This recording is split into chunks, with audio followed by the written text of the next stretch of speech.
ඉතින් ඔයාලා හැමෝම සුබ දවසක් කියලා පිළිගන්නවා. අදත් ජොබ් ගයිඩ් ශ්‍රී ලංකා channel එකට අදත් ඔයාලට තවත් වැදගත් රජයේ රැකියාව පිළිබඳ විස්තර ගෙන එන්න තමයි ඔයාලට බලාපොරොත්තු වෙන්නේ. ශ්‍රී ලංකා පොලිසිය වගේ 2021 වර්ෂය සඳහා පොලිස් කොස්තාපල් තනතුර සඳහා ආධුනික පොලිස් කොස්තාපල් ශ්‍රී ලාංකික පුරවැසියන්ගෙන් අයදුම්පත් කැඳවනු ලබා තිබෙනවා. මේ පිළිබඳ විස්තර තමයි අපි ඔයාලට අද ගෙන එන්න බලාපොරොත්තු වෙන්නේ. අපි මුලින්ම මේ වීඩියෝ එක තුළින් ඔයාලට ගෙන එන්න බලාපොරොත්තු වෙනවා. මේ අයදුම්පත් කැඳවීම පිළිබඳ ඔයාලා දැනගන්න ඕනේ කරුණු පිළිබඳ විස්තර. මේ තනතුරට දාන මාසික වැටුප් පරිමාණය හා විශ්‍රාම වැටුප් විස්තර, අවශ්‍ය කරන සුදුසුකම්, වයස, අධ්‍යාපන, කායික සහ වෙනස් සුදුසුකම් පිළිබඳ විස්තර වෙන වෙනම ගෙන එන්න බලාපොරොත්තු වෙනවා. ඊළඟට පරීක්ෂණ පටිපාටිය. මෙහි සම්මුඛ පරීක්ෂණ පැවැත්වෙන ආකාරය හා වෙනත් පරීක්ෂණ පැවැත්වෙන්නේ කොහොමද කියලා වෙන වෙනම එක එකක් පිළිබඳ විස්තර ඔයාලට ගෙන එන්නට අපි බලාපොරොත්තු වෙනවා. අයදුම් පත්‍රය සකස් කිරීම සහ ආදර්ශ අයදුම් පත්‍රයක් ඔයාලට අපි ලබා දීලා තියෙනවා මේ වීඩියෝ රෙජිස්ට්‍රේෂන් එකේ. ඒ අයදුම් පත්‍ර නිවැරදිව සකස් කර ගැනීම සහ අයදුම් පත්‍ර යොමු කරන ආකාරය පිළිබඳ විස්තරත් ඔයාලට ගෙන එන්න බලාපොරොත්තු වෙනවා මේ අයදුම් පත්‍ර එවීම කියන කොටස මගින්. ඉතින් අපි බලමු මුලින්ම මාසික වැටුප් පරිමාණය හා විශ්‍රාම වැටුප් පිළිබඳ විස්තර මොනවද කියලා. ඔයාලට මේ තනතුර යටතේ මාසික වැටුප් පරිමාණය වෙන්නේ 29540ක මූලික වැටුපක් ඔයාලට හිමි වෙනවා. ඊට අමතරව වෙනත් දීමනාවන් රාශියක් මේ පොලිස් කොස්තාපල් තනතුර සඳහා ඔයාලට හිමි වෙන්න නියමිතයි. ජීවන වේදන් දීමනාව, අදාළ 140ක දීමනාව, දුෂ්කර දීමනාව, අන්තර් දීමනාව ඇතුළු සියලුම දීමනා සහිතව 60000කට ආසන්න මුදලක් ඔයාලට වැටුප විදියට මාසිකව ලබා ගැනීමේ හැකියාව මේ තනතුර යටතේ පවතිනවා. ඒක විශේෂ අවස්ථාව රජයේ රැකියාවක තියෙන ඉහළම පඩිය. මේ සුසුකම් යටතේ ලැබෙන ඉහළම සැලරි එකක් ලබා ගන්න පුළුවන් රැකියාවක් තමයි මේ පොලිස් කොස්තාපල් තනතුර කියන්නේ. ඊළඟට මේක රජයේ ස්ථිර විශ්‍රාම වැටුප් සහිත තනතුරක් කියලා සඳහන් කරලා තියෙනවා. මෙම දීමනාව වලට අමතරව තවත් නොමිලේ ගමන් පහසුකම්, වෛද්‍ය පහසුකම්, නිල ඇඳුම් පහසුකම්, සමග ක්‍රීඩා හා සහජ හැකියාවන් දියුණු කර ගැනීමේ පහසුකම් ඇතුළු සියලුම පහසුකම් මේ තනතුර යටතේ ඔයාලට හිමි වෙන්න නියමිතයි. ඊළඟ බලමු අපි අවශ්‍ය කරන සුදුසුකම් මොනවද කියලා මේ තනතුරට. මෙහිදී සුදුසුකම් කැටගරි කිහිපයක් යටතේ සාකච්ඡා කරන වයස සුදුසුකම් වෙනවත්, අධ්‍යාපන සුදුසුකම්, කායික සුදුසුකම් සහ වෙනස් සුදුසුකම් වශයෙන් සුදුසුකම් 4ක් ඔයාලට මේ සඳහා සැලකිලි ගන්න සිදු වෙනවා. මුලින්ම වයස සුදුසුකම් ගැන සඳහා බලුවොත් මේ ගැසට් නිවේදනයට අනුව අවසන්ම අයදුම්පත් ද්වාර කරන අවසන් දිනයේ වන විට අවුරුදු 18ත් 25ත් අතර පුද්ගලයන්ට තමයි මේ සඳහා අයදුම් පත්‍රය යොමු කිරීමේ හැකියාව තියෙන්නේ. ඊළඟ අධ්‍යාපන සුසුකම් ගැන සඳහන් කරනවා නම් අපස සාමාන්‍ය පෙළ විභාගයේදී මාධ්‍ය භාෂාවට සී සාමර්ථ්‍ය සහිත එකවර විෂයන් 6කින් සමත් වීම තමයි සුසුකම් වන්නේ. මීට අමතරව සම්මාන සාමාර්ථ 4ක් තිබිය යුතුයි. මේ විෂයන් 6 ඇතුළත එහිදී ගණිතීය විෂය සඳහා S සාමර්ථ්‍යය තමයි මේගොල්ලෝ සලකලා බලන්නේ. ඒක දෙවරකට නොවැඩි වාර ගණනකදී ඔයාලා S සාමර්ථ්‍යයක් අරන් තියෙනවා නම් ඒක සුසුකමක් වෙනවා මේ සඳහා අයදුම් පත්‍රය යොමු කිරීම සඳහා. ඊළඟට අපි බලමු කායික සුසුකම් මොනවද කියලා. කායික සුසුකම් ලෙස උස අඩි 5යි අඟල් 4ක සුසුකමක් තමයි මම සලකලා බලන්නේ. අවම උස පපුව අඟල් 30ක් වෙන්න ඕන. හුස්ම නාලා මම බැලුවොත් ඔයාලට අඟල් 30ක ප්‍රමාණයක් වට ප්‍රමාණයක් පපුවේ තියෙන්න ඕනේ. මේ සඳහා අයදුම් පත්‍ර මුකාට විශේෂයෙන්ම සඳහන් කරලා තියෙනවා. තවදුරටත් ඔයාලා ජාත්‍යන්තර මට්ටමේ හෝ ජාතික මට්ටමේ විශිෂ්ට ක්‍රීඩා කෞශල්‍යකින් යුක්ත පුද්ගලයෙක් නම් ඔයාලගේ මේ උස හා පපුව පිළිබඳ සුසුකම් නොසලකා වඳවාගෙන මේ පටිපාටියට ඇතුළත් කරගැනීමට හැකියාව තියෙනවා කියලත් මෙතනදි විශේෂයෙන්ම සඳහන් කරලා තියෙනවා. ඊළඟට අපේක්ෂකයන් ලංකාවේ ඕනෑම ප්‍රදේශයක සේවය කිරීම සඳහා කායික මානසික යෝග්‍යතාවයන් යුක්තය කියලා කායික සුසුකම් යටතේ සඳහන් කරනවා. ඊළඟ දෘෂ්ටිය පිළිබඳ අවශ්‍යතාවයන් ගැන සලකලා බැලුවොත් උපැස්සිවලක් හෝ ස්පර්ශකාච නොමැතිව එකසෙහි ආම දෘෂ්ටිය 6-12 මට්ටමට අඩු නොවිය යුතුයි කියලා සඳහන් වෙනවා. එකසක දෘෂ්ටිය 6 වන විට අනෙක් එකසේ දෘෂ්ටිය 6-18 විය යුතුයි කියලා සඳහන් කරලා තියෙනවා. පොලිස් සේවයේ ගරුත්වයට නොගැලපෙන හා රාජකාරී වලට බාධා විය හැකි අන්දමේ කෘත්‍රිම ශාරීරික වෙනස්කම් කර නොතිබිය යුතුයි කියලා සඳහන් කරනවා. කියන්නේ ටැටූස් වගේ දේවල් තියෙනවා නම් ඔයාලට අයදුම්පත් යොමු කිරීමේ හැකියාව පවතින්නේ. ඊළඟ වෙනස් සුසුකම් ගැන සඳහන් කරන්න තියෙන්නේ. වෙනස් සුසුකම් යටතේ ඔයාලා ශ්‍රී ලාංකික පුරවැසියෙකු යුතුයි කියලා සඳහන් කරලා තියෙනවා. අයදුම්කරු ආයාපත් චරිතයකින් නොවිය යුතුයි කියලා සඳහන් කරලා තියෙනවා. අයදුම්කරු අවිවාහක විය යුතු කියලා විශේෂයෙන්ම සඳහන් කරලා තියෙනවා. දික්කසාද වැන්දපුවන් හා විවාහක දරුවන් සිටින අයවලුන් සුසුකම් ලබන්නේ නැහැ කියලා සඳහන් කරලා තියෙනවා. දිවිනි වදන් ප්‍රදේශයක සේවය කිරීමට ඔයාලා බැඳිලා ඉන්න ඕනේ. ඊළඟට ඒ සුසුකම් අදාළ සුසුකම් බඳවා ගන්න අවසන් දින ප්‍රථමයෙන් අනිවාර්යයෙන්ම සපුරා තිබිය යුතුයි කියලා මෙහි සඳහන් කරලා තියෙනවා. ඊළඟට අපි බලමු මේ සඳහා පැවැත්වෙන පරීක්ෂණ සම්මුඛ පරීක්ෂණ පිළිබඳ විස්තර මොනවද කියලා. මේදී මූලික පරීක්ෂණය, ලිඛිත පරීක්ෂණය, විභාගගත සම්මුඛ පරීක්ෂණය, ඒ අදාළ පසුබිම් පරීක්ෂණය, වෛද්‍ය පරීක්ෂණය සහ අවසානයේදී ලැබෙන පුහුණුව පිළිබඳ විස්තර වෙන වෙනම සාකච්ඡා කිරීමට අපි බලාපොරොත්තු වෙනවා. මේදී මූලික පරීක්ෂණය ගැන සඳහන් කරනවා නම් ආයුධපත් අපි යොමු කරලා තියෙන පුද්ගලයන්ගෙන් මූලික සුසුකම් හා වයස සපුරා ඇති ආයුධකරුවක් පමණක් මූලික පරීක්ෂණ සඳහා ආයුධපත් කැඳවන්න ලබනවා කියලා සඳහන් කරලා තියෙනවා.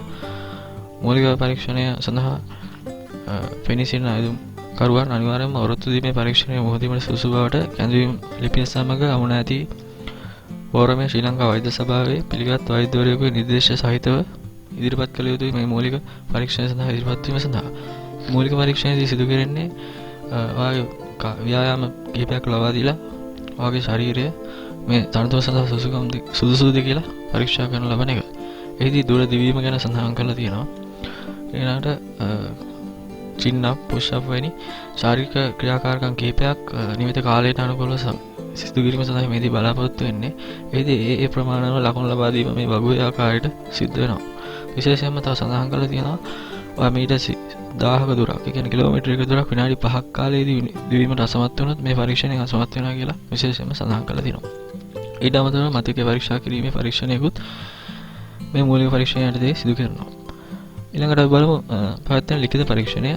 මේ මූලික පරීක්ෂණය සමත් වන ආයුධකරුවන් පමණක් ලිඛිත විභාගය සඳහා කැඳවීම ලබනවා. ලිඛිත විභාගයේදී විෂයන් දෙකක් පැවැත්වෙන අවබෝධය හා භාෂා හැකියාව, සාමාන්‍ය දැනීම හා බුද්ධි පරීක්ෂණය කියන විෂයන් දෙක යටතේ උපරිම ලකුණු 50ක ප්‍රමාණයක් ලබා ගත යුතුයි මේ සඳහා සුදුසුකම් ලැබීමට. ඊළඟට එසේ මූලික පරීක්ෂණයෙන් හා ලිඛිත පරීක්ෂණයෙන් සමත් වන ආයුධකරුවන් පමණක් විභාගගත සම්මුඛ පරීක්ෂණයක් සඳහා කැඳවනු ලබනවා. විභාගගත සම්මුඛ පරීක්ෂණයේදී ලකුණු දීමක් සිදු කරනවා මෙන්න මේ කියන තොරතුරු සඳහා. අතිරේක අධ්‍යාපන සුදුසුකම් ඔයාලට තිබෙනවා නම් ඊට අමතරව මෙහිදී ඉල්ලා සිටින අධ්‍යාපන සුදුසුකම් වලට අමතර අධ්‍යාපන සුදුසුකම් සඳහා ලකුණු 15කුත්, වෘත්තීය සුදුසුකම් සඳහා ලකුණු 15කුත්, භාෂා හැකියාව, ක්‍රීඩා කුසලතා, නායකත්වය හා ප්‍රජා සේවාවන්, සම්මුඛ පරීක්ෂා මණ්ඩලය යැගීම වැනි ක්‍රියාවන් සඳහා ලකුණු වෙන වෙනම ලබා දීමක් මේ විභාගගත සම්මුඛ පරීක්ෂණයේදී සිදු කරනවා. ඊළඟට ඒ විභාගගත සම්මුඛ පරීක්ෂණයෙන් පස්සේ ලිඛිත පරීක්ෂණය හා විභාගගත සම්මුඛ පරීක්ෂණයෙන් ආයුධකරු ලබාගත් ලකුණු සංඛ්‍යාවේ එකතුවේ අවරෝහණ පිළිවෙලට සකස් කරලා එම ලකුණු අනුපිළිවෙල අනුව පවතින පුරාක්‍රම සංඛ්‍යාවත් සලකලාගෙන පසුබිම් පරීක්ෂණයක් සඳහා මෙම ආයුධකරුවන් කැඳවීමක් සිදු කරනවා. මෙහිදී බලාපොරොත්තු වෙන ආයුධකරුවන්ගේ අයහපත් චරිතය අනාවරණය කර ගැනීම හා ඔහුගේ තම ඥාතීන් හා අසුරු කරන්නන්ගෙන් විස්තර ලබා ගැනීම. එහිදී ආයුධකරුවන් අයහපත් චරිතයකින් නොවිත්ත යුතුයි කියලා තමයි මේගොල්ලෝ බලාපොරොත්තු වෙන්නේ. එසේම අසත්‍ය තොරතුරු ඉදිරිපත් කරොත් පසු කාලන වාලා සේවයෙන් ඉවත් කරන බවට සඳහන් කරලා තියෙනවා. ඉතින් මේ අයහපත් පසුබිම් වාර්තා නොමැති ආයුධකරුවන් සිටිනම් ඒ ආයුධකරුවා පමණක් වෛද්‍ය පරීක්ෂණ සඳහා මීළඟට යොමු කරනවා. ආයුධකරුවන් පොලිස් රෝහලේ ප්‍රධාන වෛද්‍ය නිලධාරියා ඇතුළු වෛද්‍ය මණ්ඩලයක් විසින් පවත්වන වෛද්‍ය පරීක්ෂණ සඳහා තමයි මෙහිදී යොමු කරන්නේ. ශාරීරික මානසික යෝග්‍යතාව පිළිබඳ සම්බන්ධයෙන් මෙහිදී වෛද්‍ය පරීක්ෂණදී පරීක්ෂා කරන ලබන බවට සඳහන් කරලා තියෙනවා. ඊළඟට ඔයාලා මේ සියලු පරීක්ෂණ වලින් සමත් වුණාට පස්සේ ඔයාලට පුහුණුව සඳහා තෝරා ගන්න ලබනවා. ඒ පොලිස්පති විසින් නියම කරන ලබන දිනයකදී ඔයාලට පුහුණුව ලබා දීමට කටයුතු කරනවා. මේ පුහුණුව ශ්‍රී ලංකා පොලිස් විද්‍යාලයේදී පවත්වනවා. ආධුනික කාලයේ අවසාන තෙක් අදාළ ශේෂ්ත්‍ර පුහුණුව ලබා දීම සිදු කරනු ලබනවා. මූලික පුහුණුව සාර්ථක අවසන් කරන නිලධාරීන්ගේ මූලික පුහුණුව කාලය දීර්ඝ කිරීම හා අවස්ථානුකූලව පත්වීම අවලංගු කිරීම පත්කීම් බලධාරී විසින් තීරණය කරන බවට සඳහන් කරලා තියෙනවා. ඊළඟට අපි සාකච්ඡා කරන්න බලාපොරොත්තු වෙන ආයුධපත් සකස් කිරීම හා ආදර්ශ ආයුධපත් පිළිබඳ විස්තර. විශේෂයෙන්ම මෙහි සඳහන් කරන්න ඕනේ අපි මේ වීඩියෝ එකේ පහළ ඩිස්ක්‍රිප්ෂන් එකේ ඔයාලට දීලා තියෙනවා ආදර්ශ ආයුධපත්‍රය. ඒ ආයුධපත්‍රය print කිරීමෙන් පහසුවෙන්ම ඔයාලට පුළුවන් මේ සඳහා ආයුධපත්‍රය මේ නියමිත පාදී යොමු කරන්න. මෙහිදී ආයුධකරු විසින් මේ ආයුධපත්‍ර අඟල් 11 ප්‍රමාණය, ඒ කියන්නේ A4 size එකේ කඩදාසියකින් තමන්ගේ ස්වකීය අත්අකුරින්ම ආයුධපත්‍රය පිරවීම සිදු කළ යුතුයි. ඊළඟට මේ ආයුධපත්‍රය පිරවීමෙන් පසුව ඔයාලා ආයුධපත්‍රය සමග මෙන්න කියන පහළ දැක්වෙන ලිපි ලේඛන වල මුල් පිටපත් සමග තමයි ආයුධපත්‍රය යොමු කරන්න ඕනේ. මුල් ලේඛන නෙමෙයි පිටපත් උපැන්න සාධිකේ ඡායා පිටපතක්, ජාතික හැඳුම්පතේ ඡායා පිටපතක්, අධ්‍යාපන සුසුකම් සනාථ කිරීම සඳහා වූ සහතිකවල පිටපත්. මේවා සමග තමයි ආයුධපත්‍රය ඔයාලා යොමු කරන්න ඕනේ. ඔයාලා දැනටමත් රාජ්‍ය සේවයේ නිරතව ඉන්නවා නම් ඔයාගේ ආයතන ප්‍රධානියකින් ඔයාලා මේ තනතුර සඳහා නිදහස් කරන බවට සහතිකයක් සහිතව තමයි ආයුධපත්‍රය යොමු කරන්න ඕනේ කියලා සඳහන් කරලා තියෙනවා. ඊළඟට අපි බලමු මෙන්න මේ ආකාරය ආදර්ශ ආයතන පත්‍රයක් තමයි අපි ඔයාලට ඉදිරිපත් කරලා තියෙන්නේ. මේ ආකාරය ආයතන පත්‍රයක් තමයි ඔයාලා සකස් කරලා print out අරගෙන ඔයාගේ මත් අකුරින් පිරිවීමෙන් අනතුරුව ආයතන පත්‍රය සමග යොමු කිරීම සිදු කරන්න ඕනේ. මේදී උඩින්ම සඳහන් කරලා තියෙනවා ශ්‍රී ලංකා පොලිසිය ආධුනික පොලිස් කොස්තාපල් තනතුරු සඳහා ආදර්ශ ආයතන පත්‍රය කියලා. මේදී සම්පූර්ණ නම ඔයාලා සඳහන් කරන්න ඕනේ. ඊළඟ මුල අකුර සමග නම ඔයාලා දෙවෙනි තීරුවේ සඳහන් කරන්න ඕනේ. ආයතන කරන තනතුරු යටතේ පොලිස් කොස්තාපල් ආධුනික පොලිස් කොස්තාපල් තනතුරු කියලා සඳහන් කරන්න ඕනේ. ජාතික හැඳින්වීමපත් අංකය ඊළඟ සඳහන් කරන්න ඕනේ. එහි අපි කලින් සඳහන් කරා වගේ ඡායාපිට පදවත් ඔයාලා මේ ආයතන පත්‍රය සමග යවන්න අමතක කරන්න බෑ. ඊළඟ පියාගේ සම්පූර්ණ නම සඳහන් කරන්න තියෙනවා ආයතන පරිග උපන් ස්ථානය තදාර පාශීලයම් කාර්යාලය සහ පළාත වර්තමාන ලිපිනයට අයිති පොලිස් ස්ථානය ස්ථිර ලිපිනය තදාල පොලිස් ස්ථානය ලිපි හුවමාරු කළ යුතු ලිපිනය මෙදී ඔයාලා මෙතන සඳහන් කරන්න ඕනේ. ස්ථිර ලිපිනයට අදාළ ග්‍රාම නිලධාරී වසම සහ පාශීලයම් කාර්යාලය සඳහන් කරන අවස්ථාවක් තියෙනවා. ඊළඟට ඔයාලා දුරකථන අංකය නිවස සහ ජංගම වශයෙන් අවස්ථා දෙකේදීම මේ දුරකථන අංක දෙක සඳහන් කරන්න ඕනේ මේ තීරුවේ. ආගේ ජන වර්ගය මෙතනදී සඳහන් කරන්න ඕනේ. ඊළඟට ඔබ ශ්‍රී ලංකා පුරවැසියෙකුගේ පරම්පරාව නැත්නම් ලියාපදිංචි කිරීමද කියලා අහලා දිනවා. එදී ලියාපදිංචි වීමෙන් සිදු කරලා දිනවා නම් ඔයාලට ඒ ඡායාපිට පදක් අමනන්න සිද්ධ වෙනවා. ඔබ පුරවැසියෙකුගේ පරම්පරාව වෙනම ඒ උපන් ස්ථානයේ මෙතන සඳහන් කරන්න ඕනේ. ආයතනකරුගේ පියා ආයතනකරුගේ පියපාර්ශ්වයේ මුත්තා ආයතනකරුගේ පියපාර්ශ්වයේ මිමුත්තා වශයෙන් ඒ විස්තර මෙතනදී සඳහන් කිරීම තියෙනවා. උපන් දිනය නැතත් මෙතනදී සඳහන් කරන වලට අවස්ථාව දීලා තියෙනවා. උපන්න ජාතික පිටපතකුත් මේ ආයතන පත්‍රය සමග යොමු කළ යුතුයි කියලා සඳහන් කරලා තියෙනවා. ගැසට් නිවේදනය අනුව ආයතනපත් බාර ගන්න අවසන් දින වෙන විට ඔයාලගේ වයස අවුරුදු මාස දින වශයෙන් මෙතනදී යොදන්න ඕනේ. උස අඩි අඟල් වශයෙන් උත් පපුව අඟල් වශයෙන් යොදන්න ඕනේ. අධ්‍යාපන සුසුකම් මෙතනදී ඔයාලා සඳහන් කරන්න ඕනේ. ඒ සඳහා වන සහතික පත්‍ර පිටපතත් ඔයාලා මේ ආයතන පත්‍රය සමග යොමු කරන්න ඕනේ. ඊළඟට අතිරික්ත සුසුකම් තියෙනවා ඒවත් සහතික පත්‍ර සමග මෙතන සඳහන් කරන්න ඕනේ. විවාහක බව මෙතනදී සඳහන් කරන්න කියනවා. දැනට කරන සැකියාව සඳහන් කරන්න ඕනේ. ඔබ සන්නද්ධ සේවාවක සමාජිකයෙක්ද කියලා අහලා තියෙනවා දැනටත්. එසේනම් ඔය ඒ පිළිබඳ මෙතෙන්දී යොදන්න ඕනේ. ඔබට විශේෂ දක්ෂතාවයන් හා සුසුකම් ජාත්‍යන්තර මට්ටමේ තියෙනවා ඔයාලා මෙතන සඳහන් කරගන්න පුළුවන්කම තියෙනවා. ඊළඟට ඔබ ගැන විමසිය හැකි ඥාතීන් නොවන දෙදෙනෙකුගේ නම සහ විස්තර මේ කොටුවේ ඇතුළත් කරන්න ඕනේ. ඔබ ශ්‍රී ලංකා පොලිසියේ මීට පෙර සේවය කිරීම කරලා තියෙනවා නම් මෙතන ඔයාලා ඒ විස්තර යොදන්න ඕනේ. තනතුරු හා නිල අංකය මේ ආකාරයෙන් මෙහිදී යෙදීම සිදු කරන්න ඕනේ. තනතුරින් ඉවත් වෙලා තියෙනවා ඒ පිළිබඳ හේතුත් මෙහිදී ඉදිරිපත් කරන්න ඕනේ. මේ ආකාරයේ අවශ්‍ය කරන විස්තර කීපයක් නැවතත් මේ ප්‍රශ්න මාර්ගයෙන් විමසලා තියෙනවා. ඒවට සුසු පිළිතුරු ඔයාලා ලබා දීම කටයුතු කරන්න සිදු කිරීම ඕනේ.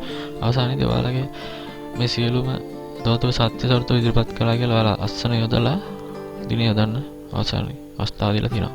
ඊට අමතරව ඔයාලා දැන් තමයි රාජ්‍ය සේවයේ නිරත වෙලා ඉන්නවනම් ඔයාලගේ ආයතන ප්‍රධානියාගෙන් මේ නිදහස් කිරීම සහතිකය මේ ආයතනපත අවසානයේදී මේ ආකාරයෙන් මේ කොටස පුරවලා ඔයාලට ලබා දෙන්න හැකියාව තියෙනවා. ඉතින් මේ ආකාරයෙන් පුරවාගත් ආයතනපත සහ ඒ අදාළ සහතික වල පිටපත් සමග ඔයාලා ආයතනපත යොමු කරන්න ඕනේ. මේ ආයතනපත යොමු කිරීමේ අවසාන දිනය වන 2021 3 වෙනි මාසයේ 31 වෙනිදාට ප්‍රථමයෙන් මාර්තු මාසයේ 31 වෙනිදා ප්‍රථමයෙන් ලියාපදිංචි තැපැලෙන් තමයි ආයතනපත යොමු කරන්න ඕනේ. අධ්‍යක්ෂ බඳවා ගැනීම ආයතනිකයන් බඳවා ගන්නා කොට්ටාසය අංක 375 පළමු මහල ශ්‍රී සම්බුද්ධත්ව ජයන්ති මාවත කොළඹ 6 කියන ලිපිනයට ලියාපදිංචි තැපැලෙන් තමයි යොමු කරන්න ඕනේ. ලියාපදිංචි තැපැලේ යොමු කරති ලියුම්කාරය වම් පස ඉහළ කරවරේ ඔයාලගේ ආයතන කරන තනතුරු සඳහන් කරන්නත් අමතක කරන්න එපා කියලා මෙතන සඳහන් කරන්න ඕනේ. ඊළඟට ඔයාලා සේවය ස්ථිර කිරීම ගැන මෙහි සඳහන් කරලා තියෙනවා. අවුරුදු 3ක පරිවාස කාලයකට පසු ඔයාලා සේවය ස්ථිර කිරීම සිදු කරනවා කියලා සඳහන් කරලා තියෙනවා. ඒ පරිවාස කාලය තුළදී කාර්යක්ෂම කඩයින් විභාගයක් සමත් වීමට සිදු වෙනවා කියලාත් මෙහිදී සඳහන් වෙලා තියෙනවා. ඊළඟට සේවාවට බඳවා ගන්නතර පස්සේ අදාළ සේවා කොන්දේසි පිළිබඳ විස්තරත් මෙහිදී සඳහන් කරලා තියෙනවා. අවුරුදු 3ක ආධුනික කාල පරිච්ඡේදය සම්පූර්ණ කරන්න ඕනේ. රාජ භාෂා ප්‍රතිපත්තිය ක්‍රියාත්මක වෙනවා. ඒ විභාග වල සමත් වෙන්න ඕනේ. එනත් චක්‍රයක වලට යටත් වෙන්න ඕනේ. ඊළඟ මුල් ආධුනික කාලයේ වත්වීම දින සිට මුල් වසර 3 දක්වා විවාහ වීමට අවසර ලබා දෙන්නේ නැහැ කියලා සඳහන් කරලා තියෙනවා. ඊළඟට අනිවාර්යයෙන්ම අවුරුදු 5ක සේවා කාලයක් පුහුණුව අවසන් කිරීමෙන් පස්සේ ඔයාලා සම්පූර්ණ කළ යුතුමයි. එසේ ඉවත් වෙනවා නම් ඔයාලගේ ගිය වියදම් සඳහා රජයට දීමනාවක් කරන්න ඔයාලට සිද්ධ වෙනවා. ඊළඟට ඔයාලා වත්කම් පිළිබඳ විස්තරත් මේදී ලබා දෙන්න ඕන කියලා සඳහන් කරලා තියෙනවා. ඊළඟට ඔයාලා පොලිස් කොස්තාපල් නිලධාරීන් ලෙස ශ්‍රී ලංකා පොලිස් විද්‍යාලයේ පුහුණුව ආරම්භ කළ වහාම ශ්‍රී ලංකා ජනරජයේ ආණ්ඩුව ව්‍යවස්ථාවට අනුකූල ක්‍රියා කරන බව දියුණු ප්‍රතිඥාවක් ලබා දෙන්න ඕන කියලා සඳහන් කරලා තියෙනවා. මේ ආකාරයෙන් තමයි ඔයාලට මේ සඳහා විදුපත් යොමු කරලා අපි මේ සඳහන් කළ ආකාරයට නිවැරදි අන්දමින් ආයුධපත් යොමු කිරීම ඔයාලට දැන් සිදු කරන්න පුළුවන්. නැවත සඳහන් කරන්න ඕනේ මේ වීඩියෝ එකේ පහළ ඩිස්ක්‍රිප්ෂන් එක ඔයාලට දීලා තියෙනවා. මේ සඳහා ආයුධ පත්‍රයක් ඒක ඩවුන්ලෝඩ් කරලා print out ගැනීමෙන් ඒ අදාළ සහතික පත්‍ර වල පිටපත් සමග පහසුවෙන්ම අපි සඳහන් කළ ආකාරයට ආයුධ පත්‍ර යොමු කිරීමේ හැකියාව තියෙනවා. ඔයාලට මේ රැකියාව සම්බන්ධ වෙනත් ප්‍රශ්න තියෙනවා ඔයාලට කමෙන්ට් කරන්න පුළුවන් පහළ කමෙන්ට් සෙක්ෂන් එකේ. ඉතින් අපිත් එක්ක දිගටම රැඳිලා ඉන්න කියලා ආරාධනා කරනවා. තවත් රැකියාව රාශියක් ඔයාලට ඉදිරියේදී ගෙනෙන්නට අපි බලාපොරොත්තු වෙනවා කියලා නැවත සඳහන් කරන්න ඕනේ.